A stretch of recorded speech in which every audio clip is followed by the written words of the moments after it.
నమస్కారం. ఎన్నికల ఫలితాలపై చర్చ కార్యక్రమానికి స్వాగతం. భారతదేశ ఎన్నికల ఫలితాల చివరి ఘట్టం, ఎన్నికల ఫలితాలకు సంబంధించి మనం చివరి ఘట్టానికి చేరుకోవడం జరిగింది. అటు దేశంలో చూసినట్లయితే ఎన్డీఏ కూటమి, భాజపా మిత్రపక్షాలతో కూడిన ఎన్డీఏ కూటమి ఇప్పటికే మ్యాజిక్ ఫిగర్ని దాటేయగా ఊహించని విధంగా అటు కాంగ్రెస్, దాని మిత్రపక్షాలు, ఇండియా కూటమి 200కు పైగా సీట్లతో సత్తా చాటింది.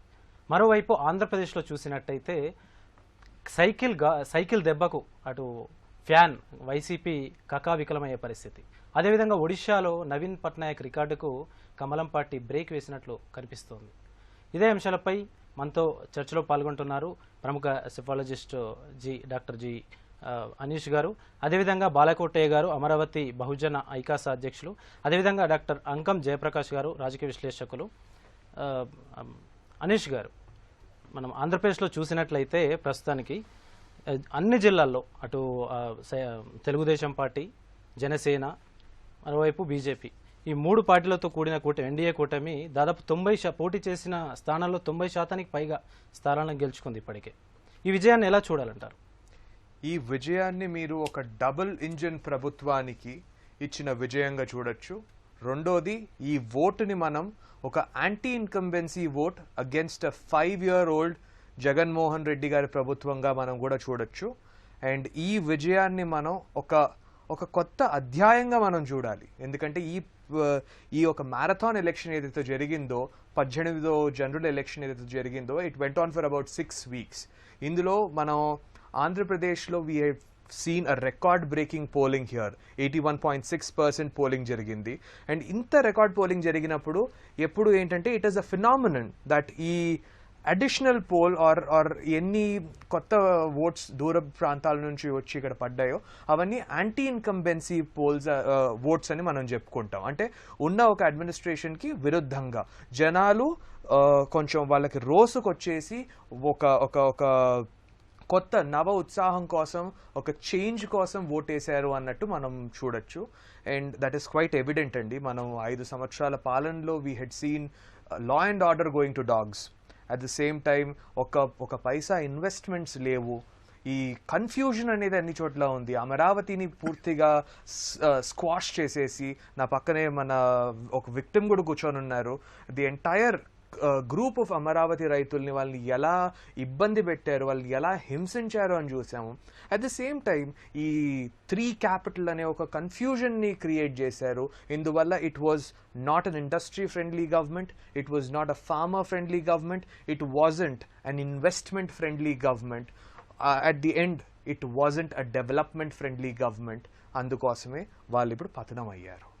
నాకు కొంతమంది CEO ఫ్రెండ్స్ని నేను కలిసినప్పుడు, people who run a few multinational companies, వాళ్ళు నాకు చెప్పారు, నేను అడిగాను, ఇట్స్ అ బేబీ స్టేట్, మీకు చాలా అడ్వాంటేజెస్ ఉంటాయి, why don't you come in to Andhra Pradesh and set up your structure here అని. తను నాకు ఒక సింపుల్గా చెప్పాడు, ఇప్పుడు నాకు if I have a legal scuffle with my company, on ground company నాకు అక్కడ ఆంధ్రప్రదేశ్లో, అంటే నేను ఐ కెన్ ఇప్పుడు ఒక క్యాపిటల్ ఉండి ప్రాపర్ మనకి హైదరాబాద్ లాగా ఒక ఎస్టాబ్లిష్మెంట్ ఉంటే, I can come down for a day, I can go to the న్యాయస్థానం. నేను న్యాయస్థానానికి వెళ్ళిపోయి అక్కడ నా లీగల్ స్కఫల్ ఏముందో అది చూసుకొని, ఆ తర్వాత నేను సైమల్టేనియస్గా నా ఇండస్ట్రీలో ఒక బోర్డ్ మీటింగ్ ఒకటి అరేంజ్ చేసుకొని, ఆ తర్వాత నేను ఎవరైతే ఎగ్జిక్యూటివ్ బాసెస్ ఉన్నారో, ఎవరైతే గవర్నమెంట్లో ఉన్నారో, నేను వాళ్ళని కూడా అదే రోజు కలిసేసి నేను వాపస్ వెళ్ళిపోవచ్చు. It is much more practical for me. అదే నేను ఇప్పుడు ఆంధ్రప్రదేశ్లో ఒక సెటప్ పెట్టాననుకోండి, నేను నా ఇది లీగల్ మ్యాటర్స్ కోసం I have to go to an other capital. అక్కడ నుంచి నేను నా ఇండస్ట్రీ చూడాలంటే ఇంకొక ప్రాంతానికి పోవాలి. ఆ తర్వాత మళ్ళీ నేను ఇప్పుడు అడ్మినిస్ట్రేటివ్ బాసెస్ని కలవాలంటే నేను మళ్ళీ వాళ్ళ హెడ్ క్వార్టర్స్కి వెళ్ళాలి. I will be wasting about 3 to 4 days in this scuffle. అసలు ఈ తలకాయ నొప్పి వద్దయ్యా, I will go to a better destination like Bengaluru or Hyderabad అంటున్నారు. సో ఇలాంటి సమయంలో మరి చేంజ్ అనేది it was inevitable. Right Balakotaiah గారు, మీరు ఇందాక మన అనీష్ గారు చెప్పినట్టు you are not only victim, you are fighter also. మీరు అమరావతిలో చాలా ఉద్యమాలు చేశారు, అందరు రాష్ట్ర ప్రజలందరికీ మీరు పరిచయస్తులు. ఈ విజయాన్ని ఫస్ట్ మీరు ఎలా చూస్తున్నారు? అదేవిధంగా ఈ ఏపీ రాజధాని అంశంతో పాటు ఈ వైసీపీ ఓటమిలో ఏ అంశాలు ప్రభావం చూపాయని మీరు భావిస్తున్నారు? కృష్ణ గారు ధన్యవాదాలు. మీకు అనీష్ గారికి, జయప్రకాష్ గారికి. భీమసేనుడు జరాసంధుడి కనుక పంగబగలు తీసినట్టుగా ఆంధ్రప్రదేశ్ ఓటర్లు పంగబగలు తీశారు. బకాసురుని పిడిగుద్దులు గుద్దినట్టుగా గుద్దారు. నేను ఒక మాట చెప్తా. కళ్ళు సినిమాలో సిరివెన్నెల సీతారామశాస్త్రి గారు ఒక పాట రాస్తాడు. తెల్లారిందెక్కి లేక బండోయ్ కుక్కరోకో, మంచాలేక దిగండోయ్ కుక్కరోకో, జాము రాత్రి చీకటి పడగ విప్పిపోయింది, భయం లేదు గియ్యం లేదు నిదుర ముసుగు దియండి. ఆంధ్రప్రదేశ్ ఈ రోజున అలాంటి వేకువ సూర్యుని చూస్తుంది. అలిసిపోయిన ఆంధ్రప్రదేశ్. నేను మాట చెప్తా కృష్ణ గారు, నెర్రలిచ్చిన నేలకు వానసినుకు పడ్డట్టుంది ఆంధ్రప్రదేశ్లో. మూడుపోయిన చెట్టుకి చిగురించినట్టుగా ఉంది ఆంధ్రప్రదేశ్లో. మీకు అర్థం కాదు, మీరు భాగ్యనగర వాసులు కాబట్టి. నేను ఆంధ్రప్రదేశ్లో ఉద్యమాల గడ్డ మీద 5 సంవత్సరాలు ఘేంకరించినవండి. నా రాజధాని అమరావతి మహిళని ఎద మీద చెయ్యేసి అరెస్ట్ చేస్తే, భర్తలకు కూడా చెప్పుకోలేని స్థితిలో రోధిస్తే, వర్షంలో పాదయాత్రలో భోజనాలు చేస్తే, కేసులు పెడితే, దాష్టీకాలు చేస్తే, డాక్టర్ సుధాకర్ దగ్గర నుంచి డ్రైవరు సుబ్రహ్మణ్యం వరకు దారుణాలు చేస్తే, ప్రజాస్వామ్యం మోగబోతే, వీటన్నిటికి కూడా కర్మ క్రియా జగన్మోహన్ రెడ్డి గారండి. ఎందుకంటే ఒక దుర్మార్గమైన రావణ పరిపాలనని చూసాం. త్రేతాయుగంలో రావణాసురుడు ఎట్టుంటుందో మాకు తెలియదు, లంక ఎలా ఉంటుందో మాకు తెలియదు, రాముడి చెరలు కూడా మాకు తెలియదు. కానీ కలియుగంలో మేము త్రేతాయుగపు నాటి రావణాసురుడి పరిపాలన కల్లారా చూసాం. ఆ వేదనల భరితంగానే ఈ రోజున ఆంధ్రప్రదేశ్ ఒక మహత్తరమైన ప్రజలు తీర్పునిచ్చారు. ఇప్పుడు జగన్మోహన్ రెడ్డి చేయాల్సిన పని ఏంటంటే, ఏమున్నదక్క ఇల్లు చదురుకొని ముళ్ళెగట్టుకొని ఏ ఊళ్ళో నాకు ఏమున్నదక్కో అంటూ గొడ్డలెప్పదీసి మాట్లాడిన మంత్రులు, వైకాపా ఎమ్మెల్యేలు, చలో చలో అమరావతి నుంచి ఆంధ్రప్రదేశ్ నుంచి పారిపోండి. ఎంత దుర్మార్గం సార్! గంట మంత్రి, అరగంట మంత్రి, నూడి వీడియో ఎంపీలు 22 మంది ఎంపీలను ఇస్తే ఢిల్లీ వెళ్ళి చేసిన పని ఏంటి? గడ్డి బీకారు పార్లమెంటు దగ్గర. నూడి వీడియోలతో తిప్పి నీకు చూపిస్తా చంద్రబాబు నాయుడు, నీకు చూపిస్తా అని మాట్లాడినా కూడా అలాంటి యొక్క మాటను తప్పుపట్టని ముఖ్యమంత్రి. ఒక ఎమ్మెల్సీ అనంతబాబు నేనే చంపా అని మీడియా పరంగా చెబితే ఆ ఎమ్మెల్సీని పక్కల సభల్లో తిప్పుకొని ఈ విధమైన దారుణాలకి నా రాజధాని మహిళలు అరసవల్లి పాదయాత్రకు వెళ్తుంటే అరసవల్లిలో లేపులో పాదయాత్రలో పాల్గొన్న మహిళామ తల్లులందరూ కూడా గర్భవతులవుతారని మాట్లాడిన ఒక ఎమ్మెల్సీ మదానికి వీటన్నిటికి పశ్చాత్తాపం ఉండదా? వీటన్నిటికి పరాకాష్ట ఉండదా? మీకు మాట చెప్తాను కృష్ణ గారు, జనసేన పోటీ చేసింది 21 స్థానాలు, దాని గెలుపు మెజార్టీ 20 స్థానాలు. వైసీపీ పార్టీ పోటీ చేసింది 175 స్థానాలు, దాని డిజిట్ 14 లోపు. అమరావతి ఉద్యమ శిబిరాల్లో అనంతవరం శిబిరం అనే ఒక శిబిరం ఉందండి. 200 మంది మహిళలు దీక్ష చేస్తుంటే నేను వెళ్ళాను. 70 మంది పోలీసులు కాపలా కాస్తున్నారు, నన్ను అడ్డుకున్నారు. సరే అయినా ఏదో వాళ్ళతో ఘర్షణ పడి వెళ్ళా. నేను రాజధాని మహిళలకు అనంతపురంలో చెప్పా, ఈ మదపటేనుగునని విర్రవీగుతున్న ఈ వైసీపీ పార్టీకి 151లో మీరు మొదటి 1 కొట్టేయండి, అంటే 51 మిగిలొచ్చండి. లేదు అంటే చివరి 1 కొట్టేయండి, ఈ 15 మిగిలొచ్చండి. 3 కోటి దేవతలున్న ఈ భరతగడ్డన ఈ దుర్మార్గాన్ని అనసటానికి పైన తదాస్తు దేవతలుంటే తప్పనిసరిగా మన వేదనని తదాస్తు అంటారని చెప్పేసి నేను అన్నాను. ఫలితం అదే వచ్చింది. తప్పనిసరిగా ప్రజాస్వామ్యంలో వెర్రవీగే ఏ ప్రభువుకైనా, ఏ ఎమ్మెల్యేకైనా, ఏ ప్రజాప్రతినిధికైనా సరే ప్రజలు ఎలాగైనా బుద్ధి చెప్పి తీరుతారు. ఇప్పుడు కేంద్రంలో ఉన్న రిజల్ట్స్ కానీ, రాష్ట్రంలో ఉన్న రిజల్ట్స్ కానీ, ఇంకొక గొప్ప మాట ఏంటంటే ఈ రోజున కూటమి పార్టీలు, ప్రధానంగా జనసేన, తెలుగుదేశం పార్టీలు పార్లమెంట్లో 4వ స్థానానికి వెళ్ళే పరిస్థితి కూడా కనిపిస్తుంది, 4వ పెద్ద పార్టీగా. ఆంధ్రప్రదేశ్లో వైనాట్ 175 అన్న పార్టీ ప్రతిపక్ష హోదా వస్తుందా లేదనేది క్వశ్చన్ మార్క్ అయింది. 18 స్థానాలు వస్తాయా లేదనేది కూడా మనం మళ్ళీ కంటిన్యూ చేద్దాం సార్. చెప్పేది ఆంధ్రప్రదేశ్ జయప్రకాష్ గారు, వైనాట్ 175 మన వైసీపీ ఎలక్షన్ ఒక స్లోగన్ లాగా దాన్ని ప్రజల్లోకి తీసుకెళ్లడం జరిగింది. కానీ ఇప్పుడు చూస్తే కనీసం డబల్ డిజిట్ అనేది కూడా అటు ఇటు కొట్టుమట్లాడుతున్న పరిస్థితి మనం చూస్తున్నాం. ఎందుకు ప్రజల్లో ఇంత స్థాయిలో వ్యతిరేకత రావడానికి కారణం ఏంటని మీరు విశ్లేషిస్తారు? ఒకటి, వాళ్ళు వైనాట్ 175 అనడానికి ఒక కారణం ఉంది. ఎందుకంటే ఆ సమయంలో వాళ్ళు అధికారంలో ఉండే. సో ఖచ్చితంగా మళ్ళీ మేము రూలింగ్లో ఉన్నాం కాబట్టి మళ్ళీ మేము ఇంకొకసారి మళ్ళీ అధికారంలోకి వస్తాం కాబట్టి 175 తీసుకుంటామని సోషల్ మీడియాలో మనకు నడుస్తూ ఉన్నది ఆల్రెడీ ట్రోలింగ్స్. కొంచెం కష్టపడితే వై నాట్ 175 అని చెప్పి 0 అయ్యేది అది కూడా ఒకటి నడుస్తుంది. అయితే నిజమే. సో వాళ్ళ ఆ నమ్మకంతో ఉండరు కాబట్టి 175 అవలీలగా అయింది. ఎందుకంటే లాస్ట్ టైం 151 కొట్టారు కదా. సో 151 కొడితే ఇంకొంచెం కష్టపడితే ఇంకొక 74 ఇంకొక 24 యాడ్ అవుతాయి. సో మేము 175 చేద్దామని చెప్పేసి ఆలోచన వాళ్ళు ఉండే. అయితే ఇదే క్రమంలో ఇప్పుడు ఇంతకుముందు సార్ చెప్పినట్టు చాలా చాలా అరాచకాలు అక్కడ వాళ్ళ ఓటమి కారణమైనవి. అత్యంత ఎక్కువ ఏంటంటే దానికి ఒక తక్షణ కారణం ఒకటి ఉంది. ప్రతి రెవల్యూషన్కి ఒక కారణం ఉంటుంది, ఎన్నో కారణాలు ఉంటాయి. అన్నిటికన్నా ముందు ఇన్స్టెంట్ కాజ్ ఒకటి ఉంటుంది, చివరికి వచ్చేది. ఆ ఇన్స్టెంట్ కాజ్ ఏంటంటే చంద్రబాబు నాయుడిని అరెస్ట్ చేయడం. సో చంద్రబాబు నాయుడిని ఏ టైంలో అరెస్ట్ చేయకూడదో ఆ టైంలో అరెస్ట్ చేశాడు. సో ప్రజా వ్యతిరేకత ఒకేసారి పెరిగిపోయింది. దాదాపు 54-55 రోజులు ఆయన్ని జైల్లో ఉంచి ముప్పు తిప్పలు పెట్టారు. ఒక రకంగా చంద్రబాబు నాయుడికి ప్లస్ అయింది కానీ మైనస్ కాలేదు. సో ఇది వైకాపా పార్టీకి పూర్తిగా మైనస్ అయిపోయింది. ఇక రాజధానుల గలాట ఎక్కడైనా కానీ ఇంతకుముందు అనీష్ గారు చెప్పినట్టు ఒక కంపెనీ కానీ ఏదైనా పెట్టినప్పుడు 3 ప్రాంతాలు తిరగడానికి ఉండొద్దు. ఒక్క దగ్గర ఒక రాష్ట్రానికి ఒక రాజధాని ఉండాలా, అన్ని ఆఫీసెస్ అన్ని కూడా అక్కడనే ఉండాలి. సో మనకు ఒక ఫైల్ పట్టుకున్నప్పుడు ప్రతి డిపార్ట్మెంట్కి వెళ్ళాల్సిన అవసరం వస్తుంది. సో డిపార్ట్మెంట్స్ అన్ని కూడా ఏదో ఒక దగ్గర ఉండాలి. కానీ నేను న్యాయ విభాగానికి కర్నూలు వెళ్తా, అడ్మినిస్ట్రేషన్కి వైజాగ్ వెళ్తా అనేది ఆ సిస్టమ్ రాకూడదు.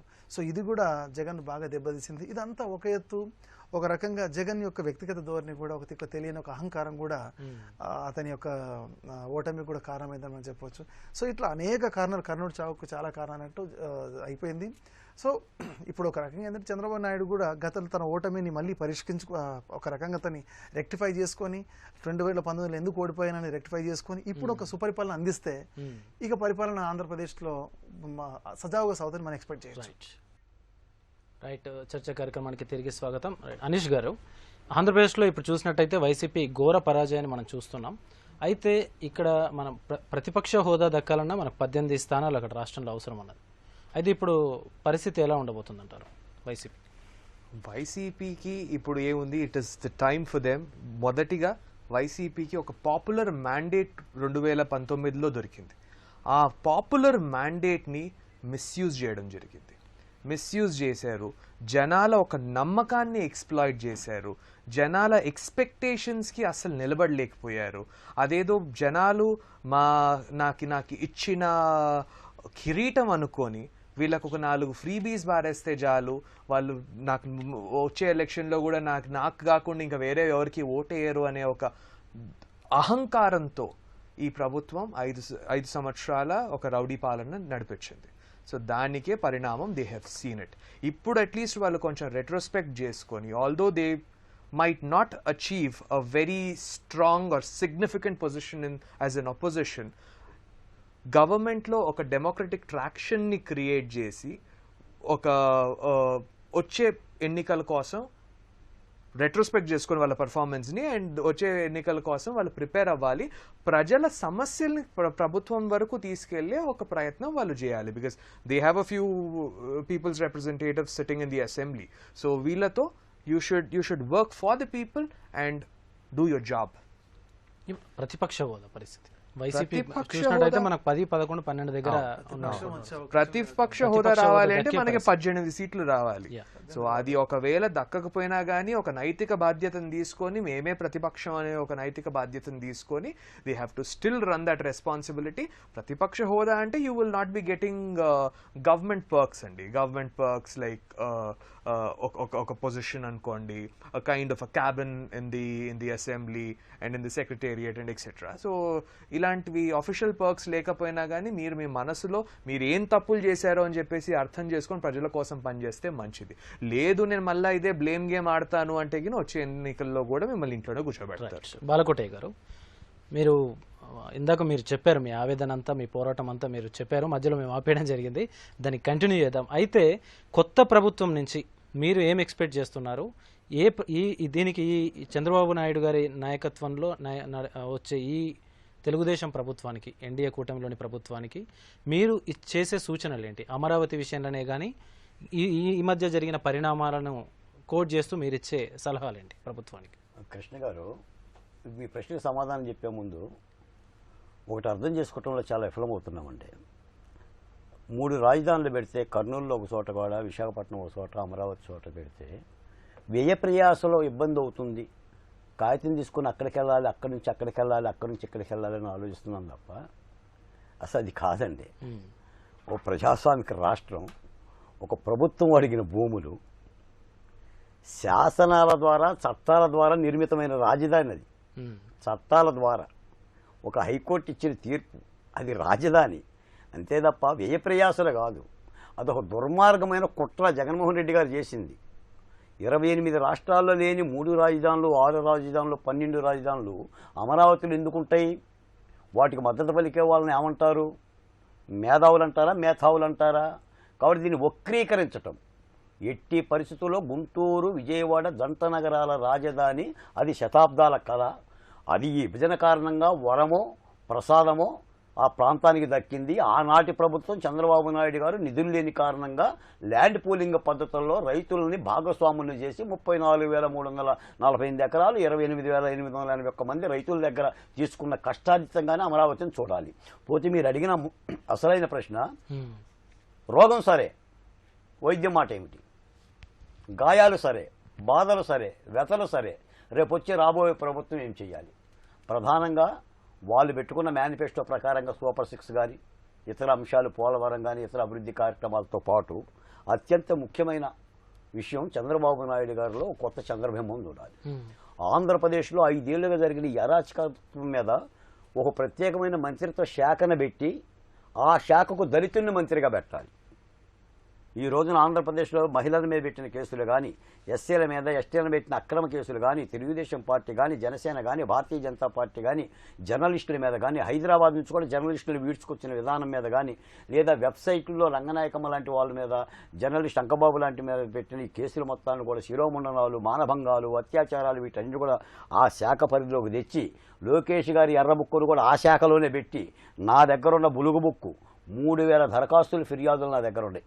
రాష్ట్రంలో పర్యటిస్తే మా దళిత బహుజన కులాల నుంచి అసైన్మెంట్ భూముల ఆక్రమణ, ఇళ్ల స్థలాల పేరు మీద దోపిడీ, కుంటలు ఆక్రమించారు, సెంటులు ఆక్రమించారు, చెరువులు ఆక్రమించారు, తరాలుగా పూజిస్తున్న ఎస్సీలకు సంబంధించిన భూములు మొత్తం కూడా కార్యాలయాల పేరు మీద చేశారు. ఈ దాష్టీకాల మీద ఏదైనా సిట్టింగ్ జడ్జీల చేత కానీ, విచారణ సంస్థల చేత కానీ చంద్రబాబు నాయుడు గారు చేసి తీరాలి. ముందు ఆ యొక్క సాంతనం కలగాలి ప్రజలకి. అంతే తప్ప యథా రాజా తదా ప్రజ అన్నట్టు కాకోకుండా తప్పనిసరిగా ఒక విధంగా చెప్పాలంటే చంద్రబాబు నాయుడు గారు రేపు పొద్దున ముళ్ళకంచె మీద కూర్చున్నట్టే. ఎందుకంటే మొత్తం చక్రమే శిథిలమైపోయింది, అప్పుల కుంపటైపోయింది. 13 లక్షల కోట్ల రూపాయల అప్పుల్లో ఆంధ్రప్రదేశ్ ఉంది. మద్యం అమ్ముకుంటేనో ఇసుక అమ్ముకుంటేనే బతుకుదురువులాగా జగన్మోహన్ రెడ్డి గారు రాష్ట్రాన్ని మార్చారు. ఈ స్థితిలో పరిపాలన గాడిని పెట్టించడం అనేది చంద్రబాబు నాయుడు గారికి కూడా ఇబ్బందే కానీ అసాధ్యమైతే కాదు. ఎందుకంటే ఆయన యొక్క విజనరీ కానీ, ఆయన యొక్క దక్షత మీద కానీ ఆ నమ్మకం ఉంది. దానికి తోడుగా ఈ రోజున కేంద్రంలో కూడా 4వ పార్టీగా అవతరించబోతుంది కాబట్టి కూటమి పార్టీకి చాలా బలమైన ప్రాధాన్యత లభిస్తుందని అనుకుంటున్నాం. తద్వారా పోలవరం పూర్తికి కానీ, అమరావతికి నిధులు కానీ, లేదా విశాఖ కార్మికులు దాదాపు 1500 రోజులుగా వాళ్ళు కూడా ఉద్యమాలు చేస్తున్నారు, ఆ ప్రైవేట్ పరం చెయ్యొద్దు అని. అలాంటి వ్యతలు కానీ, లేదా సాగునీటికి సంబంధించిన ప్రాజెక్టులు కానీ ఇవన్నీ చేయాల్సినంత అవసరం ఉంది. అత్యంతంగా మేము దళిత భోజనం చేసేసిగా కోరుకుంటుంది ఏంటంటే ప్రత్యేకమైన ఈ అరాచకాల మీద మంత్రిత్వ శాఖలను పెట్టి దీని ద్వారా ఏదైనా విచారణ పర్వాలు చేయాల్సిన అవసరం. అర్థం కాని విషయం ఏంటంటే, ఈ ఒక ప్రపోజల్ తెచ్చినప్పుడు, 3 రాజధానులు అనే ప్రపోజల్ తెచ్చినప్పుడు మీరు సౌత్ ఆఫ్రికాలో వెళ్ళి ఏదన్నా ఒక అపోజిషన్ ఎంపీనన్నా లేకపోతే ఒక సోషల్ యాక్టివిస్ట్ అన్నా how is your 3 state policy 3 capital policy working అని అడిగితే ఇట్స్ అ షామ్ అంటారు, ఇట్స్ అ హిస్టారికల్ ఫెయిల్యూర్ అంటారు. సో ఒక దేశమే ఈ పాలసీని అడాప్ట్ చేసుకొని ఫెయిల్యూర్ వైపు నడుస్తుంటే మీరు అలాంటి పాలసీని how do you expect it to work here in Andhra Pradesh, a state with so much potential. ఒక బంగారు బర్డ్ని తీసుకొచ్చి, ఒక గోల్డెన్ బర్డ్ని తీసుకొచ్చి మీరు ఇనుప కేజ్లో వేసేశారు. అండ్ సార్ చెప్పినప్పుడు now we have become a failed state. ఇప్పుడు ఈ స్టేట్ని మళ్ళా ట్రాక్ మీదకి తేవడానికి చంద్రబాబు నాయుడు గారికి he will have to invest all 5 years of his tenure. Right. Jayaprakash గారు, ఇందాక మనకు బాలకోటయ్య గారు చెప్పినట్టుగా అనుభవజ్ఞుడైన నాయకుడు ముఖ్యమంత్రి, అదేవిధంగా ఇప్పుడు ప్రభుత్వంలో కూడా కీలక పాత్ర పోషించే అవకాశం వచ్చింది కేంద్ర ప్రభుత్వంలో. ఈ తరుణంలో ఆంధ్రప్రదేశ్కు కేంద్రం నుంచి ఎలాంటి మద్దతు మీరు ఆశిస్తున్నారు, ప్రజలు ఆశించే అవకాశం ఉంది, అవి ఎంతవరకు సాకారమయ్యే అవకాశం ఉంది? చంద్రబాబు నాయుడు చేసిన ఒక మంచి పని ఏంటంటే భాజపాతో జతకట్టడం ఎన్నికల్లో. సో ఆల్రెడీ విభజన చట్టంలో ఉన్నటువంటి ఎన్నో వచ్చే అంశాలు ఏవైతే ఆంధ్రప్రదేశ్కు ఉన్నాయో సో అవన్నీ కూడా పెండింగ్లో ఉండిపోయినాయి. సో సెంట్రల్ గవర్నమెంట్ అంటే తప్ప అవి రావు. సో సెంట్రల్ గవర్నమెంట్ పచ్చ జెండా ఊపాల్సిందే. సో సెంట్రల్ గవర్నమెంట్తో జత కట్టినప్పుడు సో ఆటోమేటిక్గా మనకు విభజన చట్టంలో ఉన్నటువంటి అంశాలన్నీ కూడా మనం సాకారం చేసుకునే అవకాశం ఒకటి ఉంటుంది. ఇక ఇంకో పాయింట్ ఏంటంటే ఇప్పుడు ఇంతకుముందు బాలకోటన్న చెప్పినట్టు కేంద్రంలో ఇప్పుడు 4వ అతిపెద్ద పార్టీగా టీడీపీ అవతరించబోతుంది. సో అతిపెద్ద party in the sense Chandrababu Naidu అక్కడ కేంద్రంలో కూడా చక్రం తిప్పే అవకాశం కూడా పుష్కలంగా ఉంటుంది. చంద్రబాబు నాయుడుకు చక్రం తిప్పడం అది కొత్త అంశం ఏం కాదు. గతంలో ఐక్య గుజరాల్ను కానీ అది దేవేగౌడను కానీ ప్రధానమంత్రి చేయించినప్పుడు చంద్రబాబు నాయుడు ఎంత దగ్గర చేసామో మన అందరికీ తెలిసిన అనుభవమే. సో అదే చంద్రబాబు నాయుడు గారు కూడా సో ఇప్పుడు కేంద్రంలో కూడా అదే రకమైన చక్రం తిప్పే అవకాశాలు కూడా పుష్కలంగా ఉన్నాయి. ఇక ఇంకొకటి, సో ఇప్పుడు ఆల్రెడీ 13 లక్షల కోట్ల అప్పుల్లో కూరుకుని కుదేలైనటువంటి ఆంధ్రప్రదేశ్ రాష్ట్రాన్ని చంద్రబాబు నాయుడు గట్టెక్కించడం అనేది అత్యంత కష్టసాధ్యమే, అసాధ్యమేం కాదు అని చెప్పినట్టు. సో కష్టసాధ్యమే. సో దానికి ఆయన కేంద్ర ప్రభుత్వం నుంచి ఎలా నిధులు రాబట్టుకుంటాడు, లేదా వేటిని ఆసరాగా చేసుకుని అప్పుల నుంచి రాష్ట్రం బయట పెట్టిస్తాడని చెప్పేసి అతని యొక్క పరిపాలన దక్షతకు ఒక పరీక్ష లాంటిది. ఒకటి ఏంటంటే చంద్రబాబు నాయుడు గారు తన యొక్క సుదీర్ఘమైనటువంటి రాజకీయ అనుభవం, దాదాపు 40 ఏళ్ళ అనుభవం ఉంది ఆయనకు. సో ఇటువంటి క్రమంలో ఒక సరైన సమయానికి సరైన విజయం ఆంధ్ర ప్రజలు చంద్రబాబు నాయుడుకి అందించారు. కాబట్టి సో ఇదే ఊపులో ఆయన ఆంధ్రప్రదేశ్ రాష్ట్రాన్ని అన్ని కష్టాల నుంచి గట్టెక్కిస్తారని చెప్పి ఆశించాలా. సో ఈ ఉద్దేశంతోనే ఆయన ఒక రకంగా కేంద్రంలో భాజపాతో జతకట్టడం కూడా లాభించిందని మనం చెప్పొచ్చు. రైట్. బాలకోటయ్య గారు, ఇందాక మీరు చెప్పారు ఎన్నో దాష్టికాలు, ఎన్నో అఘాయిత్యాలు, ఎన్నో అకృత్యాలు అని చెప్పి మీరు ప్రస్తావించడం జరిగింది ఈ 5 ఏళ్ల జగన్ పరిపాలనలో. అయితే వీటికి వెనక ఎవరున్నా ముందు మీకు కనిపించేది ప్రధానంగా అధికారులు కనిపిస్తూ ఉంటారు, అంతే కదా? ఇప్పుడు ఈ మారిన ప్రభుత్వంలో, ఇప్పుడు వచ్చిన ఎన్డీఏ తెలుగుదేశం హయాంలో ప్రభుత్వంలో ఆ అధికారుల పరిస్థితి ఏంటంటారు? కృష్ణ గారు, మనం చాలాసార్లు ఏపీ గురించి మాట్లాడుతున్నప్పుడు ఆంధ్రప్రదేశ్లో ఐఏఎస్ అంటే ఐఆర్ఎస్ అని చెప్పి మాట్లాడుకున్నాం, ఐపీఎస్ అంటే ఐఆర్ఎస్ అని అనుకున్నాం. డీజీపీ ర్యాంకు, డిఎస్పీ ర్యాంకు వాళ్ళు కూడా వాళ్ళ యొక్క బాధ్యతలు మర్చిపోయి ప్రజాస్వామ్యాన్ని కాలరాసి జగన్మోహన్ రెడ్డి గారికి సేవలు చేయే భాగ్యంలో తరించారు. నిజానికి మరి ఇవన్నీ కూడా పరిణామాలే. వీటన్నిటి మీద కూడా విచారణ జరగటం కోసమే నేను ఇందాక మంత్రిత్వ శాఖనన్నా. లోకేష్ గారు కూడా యువకాలం సందర్భంలో చాలాసార్లు చెప్పారు. మీకు మాట తెలుసో లేదు, మాచర్ల నియోజకవర్గంలో జై జగన్ అన్నందుకు చంద్రయ్య అని తెలుగుదేశం కార్యకర్తను అలా పీకల కోశారు సార్. మా డాక్టర్ సుధాకరు మాస్క్ లేకపోతే కరోనాలో ఎలా వైద్యం చేయగలము అని అడగటం అనేది పాపమైపోయింది. ఇలా పెడరెక్కలు విరిచికట్టి నర్సీపట్నం వీధుల్లో తిప్పి పిచ్చోడని ముద్ర వేసి హృద్రేగానికి గురి చేశారు. మరి ఇవన్నీ అంశాలేగా సార్. ఇప్పుడు అబ్దుల్ సలాం పోలీసులు వేధిస్తేనే కదా భార్యాబిడ్డలతో పానీయ రైలు పట్టాల మీద ఆత్మహత్య చేసుకుంది. పోలీస్ స్టేషన్లో శిరోమండనాలు చూశాం కదా. మీరు పెద్దిరెడ్డి రామచంద్రారెడ్డి గారు ఒక్కలే గెలిచారు మంత్రిత్వ శాఖలో కూడా. తహిమా మంత్రులందరూ కూడా ఓడిపోయినట్టున్నారు. ఆ పెద్దిరెడ్డి రామచంద్రారెడ్డి ఎలా కాలోనే కదా వెంకటరమణ అని చెప్పిన తెలుగుదేశం పార్టీ ఎస్సీ నాయకుడిని కాళ్ళు చేతులు కట్టి నోట్లో గుడ్డలు గుక్కి వీడియో తీసి ఆ వీడియోని తెలుగుదేశం పార్టీకి పంపించింది, మా వైసీపీ నాయకులకు పంపించింది. అని మరి ఈ దాష్టీకాల మీద అందుకనే ప్రజలు దీన్ని కోరుతున్నారు. దీని మీద ఏదైనా విచారణ పర్వాలు జరగాల్సింది. తర్వాత అమెరికా పశువులను పంపించారు మా మీదకి, చెన్నై నుంచి చికెన్లు కూడా పంపించారు. వాళ్ళ గుడ్డలు లేవు, గుడ్డలు లేని మాటలు మాట్లాడారు. ఇప్పుడు నిన్న కూడా ఆరామస్థాన్, ఇప్పుడు ఆంధ్ర రాష్ట్రం అంతా పోరామస్థాన్ అని ఉంటుంది. వాడెవడో వేణుస్వామి అంట, ఏ వేణుగానం ఆలపిస్తున్నాడు ఇప్పుడు కూడా. చంద్రబాబు నాయుడు గారు ముఖ్యమంత్రి కాడు కాడు కాడు అని. మరి ఏమన్నా పొలం గట్ల పంచాయతీ ఉందేమో తెలుగుదేశంతో. మరి అంటే ప్రతి ఓడిని అలా పోషించారండి, పోషించారు, అలా హననం చేశారు, మా పేర్లు పెట్టారు, దూషించారు. మీకు డిబేట్లో కూడా ఎన్నోసార్లు వైసీపీ నాయకులతో మేము కూడా ఎదుర్కొన్నాం. కాబట్టి నేను ఒక మాట చెప్తానండి మీ కృష్ణ గారు, కూర్చున్న కొమ్మని ఎట్ట నరుక్కోవాలో మీకు తెలుసుకోవాలనుకుంటే జగన్మోహన్ రెడ్డి గారిని అడిగితే చెప్తారండి. ఇంటికి నిప్పెట్ట పెట్టుకోవాలో తెలియదు అనుకుంటే వైసీపీ నాయకులను అడిగితే చెప్తారు. తినే అన్నంలో దుమ్మెట్ట పోసుకోవాలో తెలుసుకోవాలంటే ఇది వైసీపీ ఎమ్మెల్యేలను అడిగితే చెప్తారు. ఈ రోజున వైసీపీ పార్టీ అక్షరా జగన్మోహన్ రెడ్డి గారు న్యాయస్థానాలు చెప్పిన వినలా, మీలాంటి మేధావులు చెప్పిన వినలా, ఉద్యమాలు చెప్పిన వినలా, అంతా నా ఇష్టం అని చెప్పని ఒక విధమైన నియంత పరిపాలన, నయా నియంత మేము పెట్టాం కండి. ది స్టేట్ టెర్రరిజం అనే సభలు పెట్టాం. పిడికడి ఆత్మగౌరవం కోసం అని చెప్పేసి రాష్ట్రమంతా కలియదిరిగాం. అందుకని ఆ విధమైన సమీక్షాతనం లేకపోకుండా ఏదో సలహాదారులను 56 మందిని పెట్టుకొని వాళ్ళకి కాస్త డబ్బులు ఇచ్చుకుంటూ ఇక వాళ్ళే మొత్తం అన్నట్టుగా పరిపాలన చేస్తే ఈ విధమైన పరిస్థితులు వస్తాయి. నేను చెప్పి రాయలసీమలో కూడా ఈ ఫలితాలు తిరగబడ్డాయి, రాయలసీమ జిల్లాలో కూడా. ఎందుకంటే వివేకానందరెడ్డి హత్య కేసు కూడా అక్కడ ప్రధానమైన అంశమైంది. షర్మిలారెడ్డి గారి యొక్క మాటలు కానీ, సునీతారెడ్డి గారి యొక్క కోర్టుమెట్ల యొక్క ఆవేదనలు కానీ ఇవన్నీ కూడా ప్రధానమైన అంశం. అందుకని ప్రజలు ప్రజాస్వామ్యంలో కొంతే భరాయిస్తారండి, అంతా భరాయించరు. అందుకని తలబిరుస్తనంతో ఇప్పుడు తెలంగాణలో అహంకారానికే ప్రజలు తీర్పిచ్చారు. మాది 10 తలల అహంకారం లాగా ఉంది ఆంధ్రప్రదేశ్లో. అలాంటి అహంకారాన్ని ఆంధ్ర రాష్ట్ర ప్రజలు భరించరు. నాకు ఒక సంతోషకరమైన వార్త ఏంటంటే జగన్మోహన్ రెడ్డి గారిని ఎస్సీలు ఎస్టీలు మీరే తెచ్చారు, బాలకోటయ్య గారు మీరే నెత్తిని పెట్టారు కాబట్టి మిమ్మల్ని మీదే దాష్టీకాలు చేస్తున్నారన్న ఆ నింద కూడా ఇప్పుడు మా మీద పోయింది. అద్భుతమైన విజయాన్ని చవిచూస్తున్నాం. దాదాపుగా 52 లీడు, 85 తెలుగుదేశం పార్టీ డిసైడింగ్. 144 స్థానాల్లో పోటీ చేసింది 144. అంటే పరీక్ష రాసింది ఎగ్జామినేషన్ 140 మార్కులకి, వచ్చిన మార్కులు దాదాపు 133, 140 దాకా ఉంది. 175 మార్కులు రాసిన వాడికేమో 9, 14 స్థాయిలో ఉంది. అంటే ఇవన్నీ కూడా మనం చాలామంది మంత్రుల మాటలు విన్నాం కదా సార్. రోజా గారిది విన్నాము, కొడాల నాని గారిది విన్నాము, పేర్ని నాని గారిది విన్నాము. వీళ్ళు మాట్లాడిందంతా కూడా ఏం మాట్లాడారు? అంబటి రాంబాబు గారు మాట్లాడింది కానీ, లేదా చంద్రబాబు నాయుడు గారు అరెస్ట్ అయినప్పుడు అంత ఆవేదనాభరితంగా ప్రజాస్వామ్యం మేము ఉద్యమాలు చేస్తే పొన్నబడి సుధాకర్ గారు ఏం చెప్పారు? 72 అడుగుల ఎత్తున్న గోడలో చంద్రబాబు నాయుడు గారిని భద్రంగా ఉంచాం, మీరు ఫికర్ చెందమాకండి, ఆయన జాగ్రత్తగానే ఉన్నాడని చెప్పేసి మాట్లాడారు. నిలువు కాళ్ళ మీద 24 గంటల కోర్టులో నిలబెట్టారు.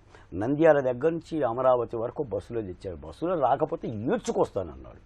ఇప్పుడు కోడికత్తి కేసు సీనులో జనపల్లి శ్రీనివాసరావునేమో 5 సంవత్సరాలు జైల్లో పెట్టారు. వివేకానందరెడ్డి హత్య కేసులో 8వ ముద్దాయికున్న అవినాష్ రెడ్డినేమో అరెస్ట్ కూడా చేయలా, ఒక్క పూట జైలుకి వెళ్ళాల. మరి ఈ వైరుధ్యాన్ని, ఈ తారతమ్యాన్ని, ఈ ఇష్టారాజ్యాన్ని ప్రజలందరూ అన్ని సామాజిక వర్గాలు గుర్తించుకోబట్టే ఈ విధంగా తెలుగుదేశం పార్టీకి గుద్ది ఓట్లు వేశారు. అనీష్ గారు, బాలకోటయ్య గారు చెప్తున్నట్టుగా తెలుగుదేశానికి గుద్ది ఓట్లు వేస్తున్నారని చెప్పి, ఓట్లు వేసారని చెప్పి చెప్తున్నారు. కనబడింది కూడా అదే అనుకోండి. లాస్ట్ టైం మనం చూసినట్టయితే వైసీపీకి ఏ విధంగా అయితే ప్రజలు బ్రహ్మరథం పట్టారో అదే స్థాయిలో దెబ్బతీయడం జరిగింది ఈరోజు. దాని వెనుక ఉన్న ఆ ప్రజల తీర్పు వెనుక ఉన్న కారణం అటు వైసీపీ వైఫల్యమేనా, లేదు దాన్ని నిర్మించడానికి చంద్రబాబు నాయుడు ఒక సమర్థవంతమైన నాయకుడు అని చెప్పేసి ప్రజలు భావించారంటారు.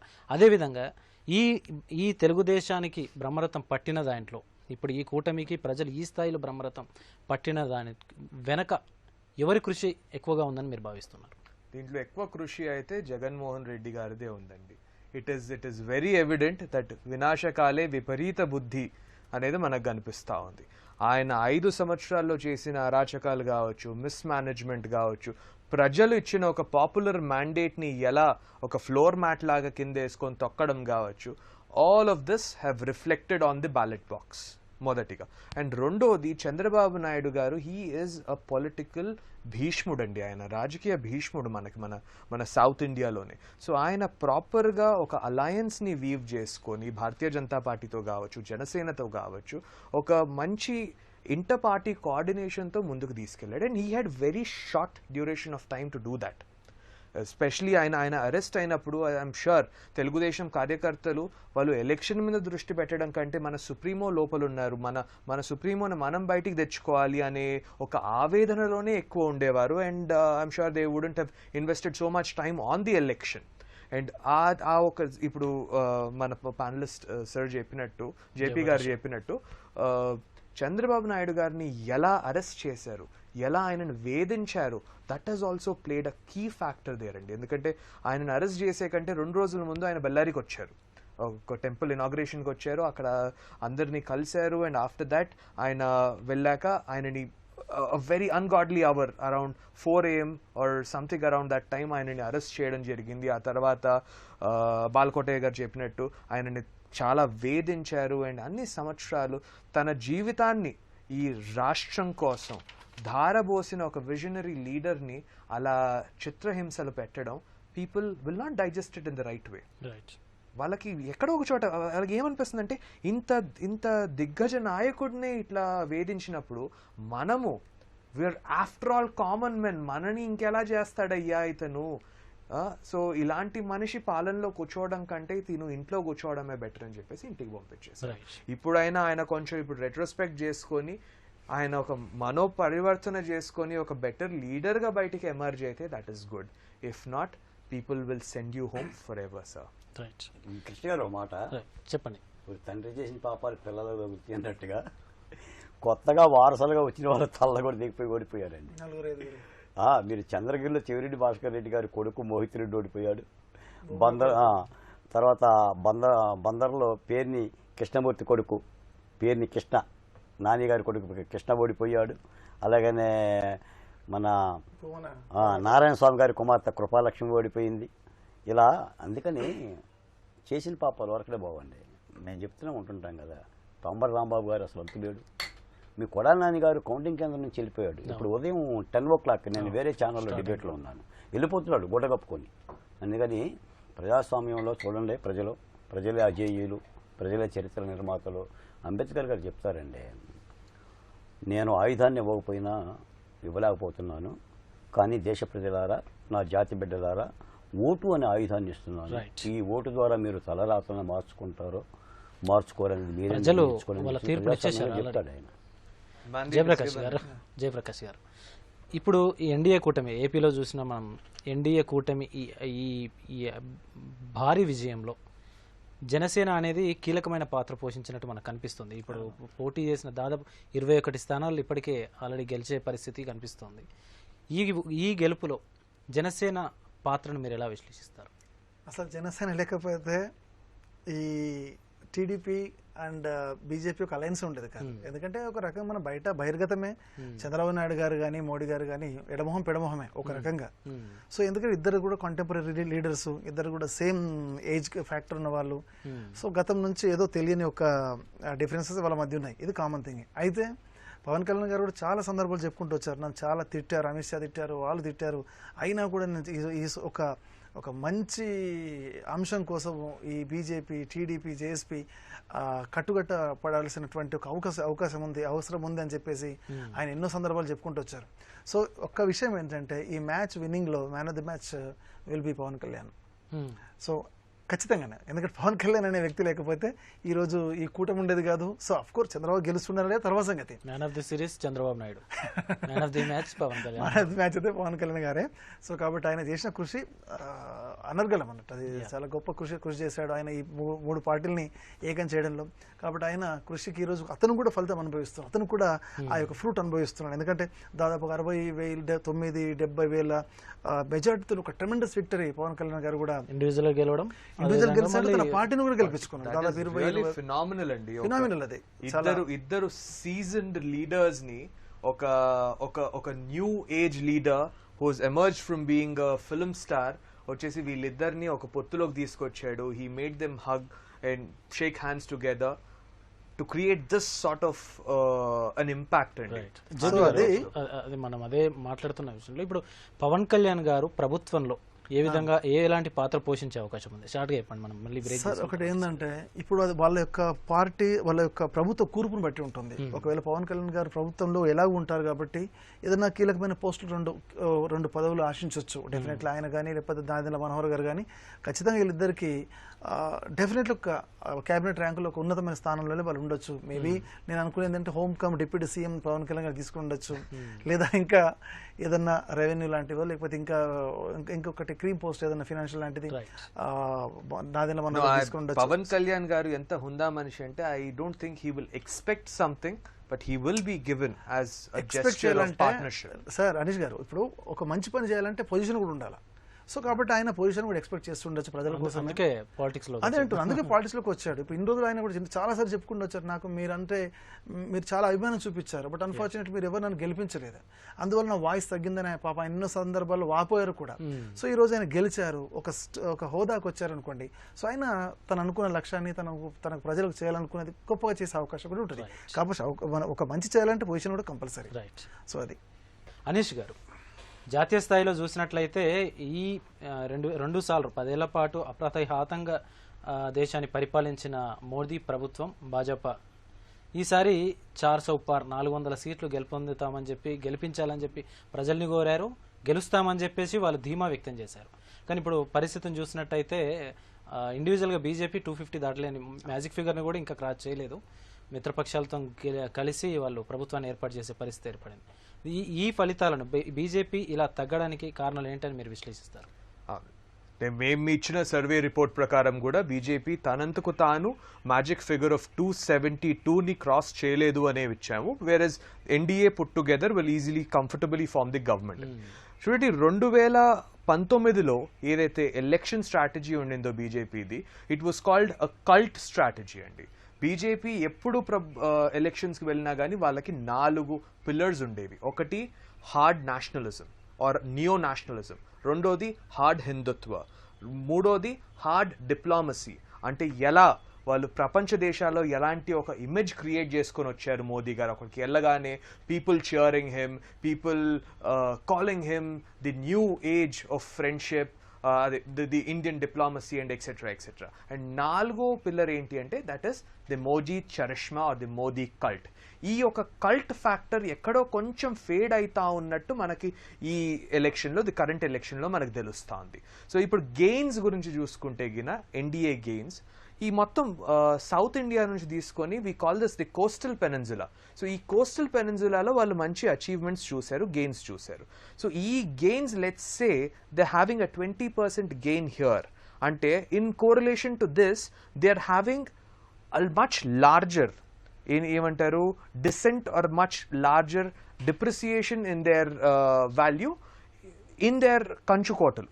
ఎక్కడ రాజస్థాన్ కావచ్చు, యూపీ కావచ్చు, ఆ వెస్ట్రన్ ఇండియా మరియు నార్దర్న్ ఇండియాలో వాళ్ళు ఒక సైజబుల్ అమౌంట్ ఆఫ్ సీట్స్ని అక్కడ కోల్పోవడం జరిగింది. సో ఇక్కడ నుంచి let's say they have got benefited by 20 అనుకుందాం, అక్కడ ఒక 80 పోయాయి. సో సారీ, అక్కడ ఒక 100 పోయాయి.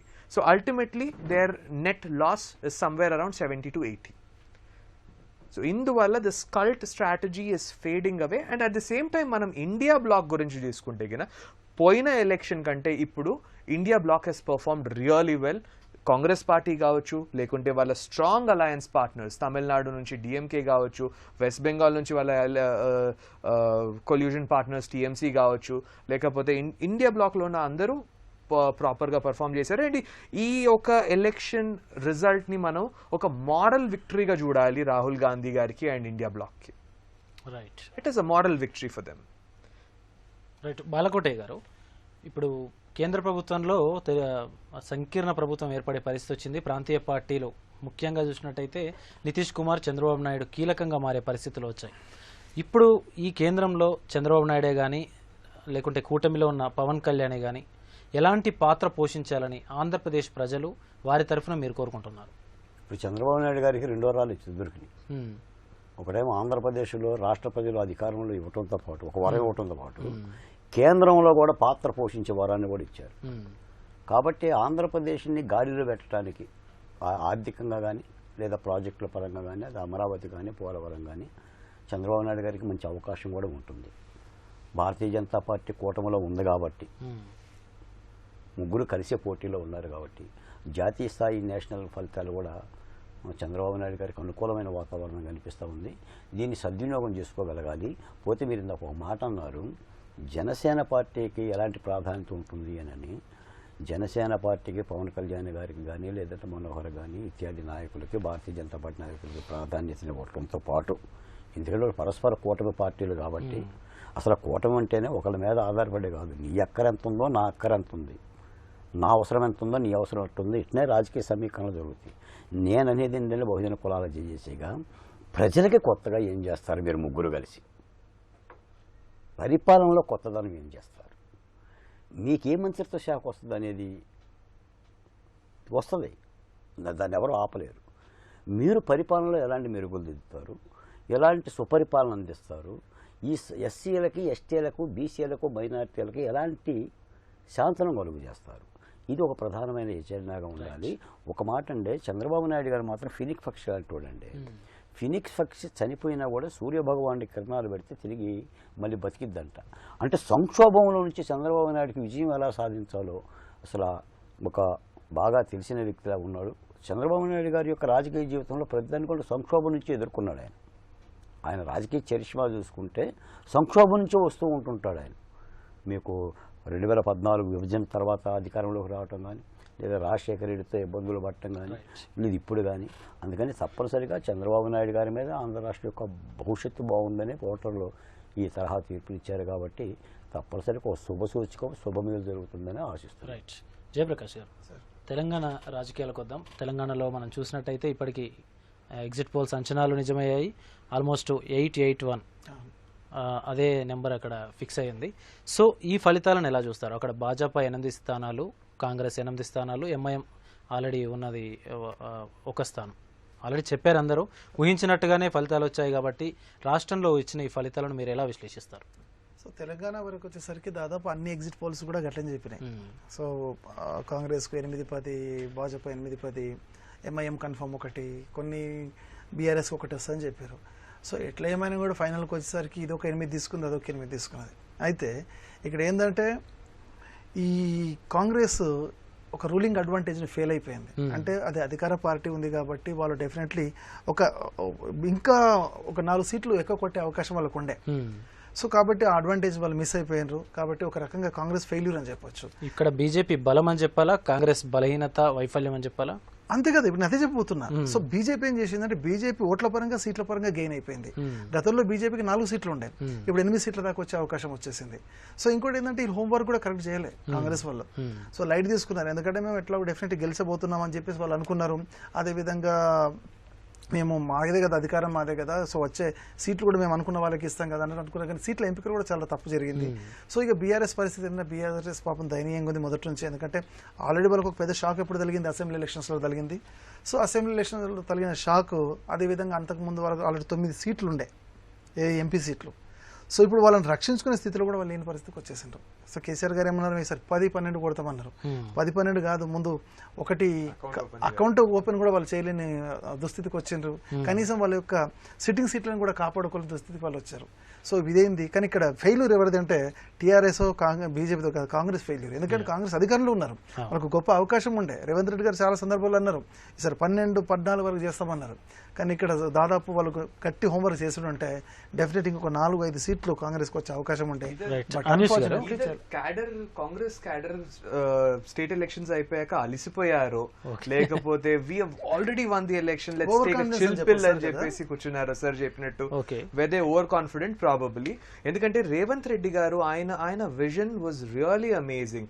ఏ భారత్ జోడో యాత్ర ఏదైతే జరిగిందో ఆ భారత్ జోడో యాత్ర అని తెలంగాణకు రాగానే అది కాంగ్రెస్ జోడో యాత్రగా ఆయన దాన్ని ట్రాన్స్ఫార్మ్ చేశాడు. కాంగ్రెస్ పార్టీలో అన్ని చోట్ల పేర్కొనున్న బూజునంతా ఆయన దులిపేసి ఒక నవ ఉత్సాహాన్ని తెచ్చి he could get all the క్యాడర్మెంట్ together and he won the election.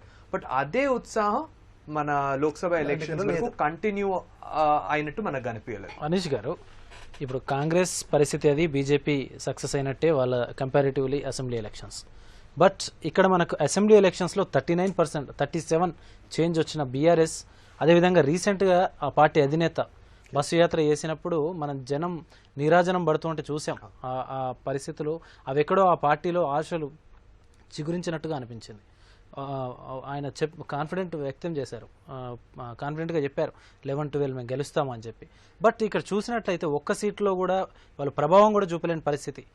ఆ పార్టీ పరిస్థితి ఎలా ఉండే, భవిష్యత్తు ఎలా ఉండే అవకాశం కనిపిస్తుంది? అట్ ది సేమ్ టైం మీరు చెప్పినట్టు వారు కాన్ఫిడెన్స్ చూపించే తో పాటే వాళ్ళు వాళ్ళ ఒక ఇన్సెక్యూరిటీని కూడా చూపించారు. ఏమన్నారు, మాకి ఓటు వేయకపోయినా పర్వాలేదు, కాంగ్రెస్ ఓటు వేయకండి, తీసుకెళ్లి బీజేపీకి వేయండి. So me top brass of your leadership ఇంత ఇన్సెక్యూరిటీ చూపిస్తే ప్రజలు మిమ్మల్ని నమ్మరు. సో ఇక్కడ మనం క్రాస్ ఓటింగ్ కూడా చూసాం తెలంగాణలో.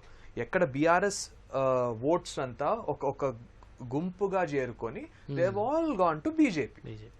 సో మీరు ఇలాంటి మైండ్ సెట్ తో వెళ్ళినప్పుడు people will not trust you. మీకు ఎందుకు వస్తాయి ఓట్లు? మీ ఓట్లు అక్కడికి వెళ్తాయి అంతే. These fellows are anyways not confident. చెప్పండి. చిన్న కొనసాగింపు అనీష్ గారు, మీరు బాగా గమనించండి, ఈ ఎలక్షన్ చెందిన అంశం ఏంటంటే ఏ బీజేపీ నాయకుడు కూడా, ఏ బీజేపీ కంటెస్టెంట్ కూడా బీఆర్ఎస్ విమర్శించలే. సో ఎప్పుడు హాట్ గా ఉండే ధర్మపురి అరవింద్ గారు కూడా ఎన్నడూ కూడా కవిత అరెస్ట్ అయింది, నెక్స్ట్ తండ్రి జైలు పోతారని చెప్పి అనలే. అంటే చాలా మంది ప్రజలు ఏమనుకున్నారంటే బీజేపీకి బీఆర్ఎస్ మధ్య ఇంటర్నల్ ఏదో ఉంది, ఒప్పందం ఉంది అనుకున్నారు. ఒక రకంగా ఎలక్షన్స్ అది కూడా రిఫ్లెక్ట్ అవుతుంది. అనీష్ గారు చెప్పినట్టు ఎందుకంటే అది బి టీమ్ అని చెప్పి చాలా మంది అంటున్నారు. సో వాళ్ళకి ఫైనల్ గా వాళ్ళకు ఉన్నటువంటి కంటెస్టెంట్ వాళ్ళ అపోజిషన్ ఎవరిదంటే కాంగ్రెస్ ఇద్దరికి. సో అట్లా కూడా ఓట్లు చీలినట్టు. రైట్ జేపీ గారు, లాస్ట్ ఫైనల్ 1 minute ఉంది. మనకు ఒక క్వశ్చన్ మీకు చెప్పి క్లోజ్ చేద్దాం. ఇప్పుడు ఆంధ్రప్రదేశ్లో కొత్త ప్రభుత్వం రాబోతుంది, తెలంగాణలో కొత్త ప్రభుత్వం వచ్చింది. మొన్న ఉన్న 2 ప్రభుత్వాలు పోయాయి, 2 కొత్త ప్రభుత్వాలు వచ్చాయి. ఈ నేపథ్యంలో 2 రాష్ట్రాల మధ్య సంబంధాలు ఎలా ఉండాలి? తెలుగు ప్రజలు, ఉమ్మడి రాష్ట్రంలో ఉన్న తెలుగు ప్రజలు విడిపోయినప్పటికీ ప్రస్తుతం వాళ్ళు ఎక్స్పెక్ట్ చేస్తున్నది ఏంది, వాళ్ళు ఆకాంక్షిస్తున్నది ఏంది? మనకు 2 తెలుగు రాష్ట్రాలనే గర్వపడాలి. ఎందుకంటే జాగ్రఫికల్ గా మనకు ఒక తెలంగాణ, ఒక ఆంధ్రప్రదేశ్ ఉంది. సో మనం ఒక పోరాడి ఒక తెలంగాణ తెచ్చుకున్నంత మాత్రాన ఆంధ్రప్రదేశ్ మీద ఆ శత్రుత్వం లేదు, విడిపోయినంత మాత్రాన తెలంగాణ ప్రజల మీద ఆంధ్రప్రదేశ్కు శత్రుత్వం లేదు. సో ఇక్కడ పాయింట్ ఏంటంటే, సో గతంలో కేసీఆర్ గారు ఉన్నప్పుడు జగన్తో సత్సంబంధాలు నెలకొల్పుకున్నారు. ఆ తర్వాత మళ్ళీ ఇప్పుడు రేవంత్ రెడ్డి గారు వచ్చారు, కనీసం జగన్ ఒక్కసారి కాల్ చేసి కూడా కంగ్రాట్స్ చెప్పలేని పరిస్థితి. సో జగన్ గారు అతని ఒక టర్మ్ అయిపోయింది. ఇప్పుడు చంద్రబాబు గారు వచ్చారు. చంద్రబాబు గారికి మరియు రేవంత్ రెడ్డికి మంచి సంబంధాలు ఉన్నాయి, వాళ్ళ గురుశిష్యుల సంబంధం లాంటిది. సో వాళ్ళ పార్టీలు వేరైనా వాళ్ళ పద్ధతులు ఒకటే. కాబట్టి డెఫినెట్లీ 2 రాష్ట్రాలు మంచి సహకారంతో ముందుకు వెళ్తాయని చెప్పి మనం ఆశించవచ్చు. ఎందుకంటే ఈ ఇద్దరి యొక్క క్యాంప్ ఒకటే. ఇద్దరి యొక్క క్యాంప్ కూడా టీడీపీ క్యాంపే కాబట్టి. రేవంత్ రెడ్డి గారు వెరీ ప్రాక్టికల్ మ్యాన్.